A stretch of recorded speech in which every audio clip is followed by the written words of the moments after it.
As a fifth-generation producer, Jordan Scott has learned much of what he knows about farming from those who came before him. He's also learned a lot about advocating for agriculture, prompting him to serve in leadership roles with the South Dakota Soybean Association, and more recently, the American Soybean Association. His father, Kevin, preceded him in roles with both the state and national association boards. Because of his example, Jordan developed a strong commitment to simply showing up. Well, you could say it's in my blood. My dad was involved with policy work for a long time, over 20 years, and there's a saying that says, if you're not at the table, you're on the menu. So we want to be at that table and having those conversations and really be active in what policies are going to affect our farm and the rest of the farmers in the country. For his part, Kevin is excited to see Jordan's active role.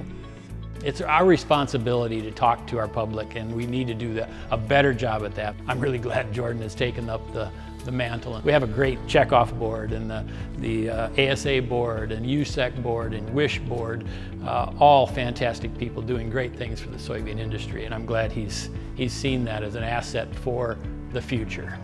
Jordan's work with lawmakers in Pierre and Washington, D.C. is complemented by his efforts to support consumer education at home through South Dakota Soybean's Hungry for Truth initiative. Hungry for Truth does a good job of bridging the gap of consumer to producer and showing why farmers do the practices they do, why we use the things we use, and why food security is important to everybody. The Scotts have hosted the last few Farm to Fork events on their farmstead outside of Valley Springs, inviting lawmakers and everyday consumers to have meaningful conversations about food and farming right there on an active farm. Farm to Fork's a great event.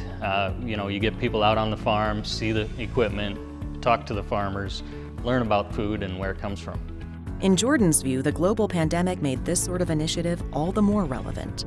People really started paying attention to where their food comes from, why it's important to have farmers. That's a great event to get people and legislators and business owners and general public out to a farm, see a farm. Some people have never seen a tractor up close. You only see pictures or don't even know what a sprayer or a combine is.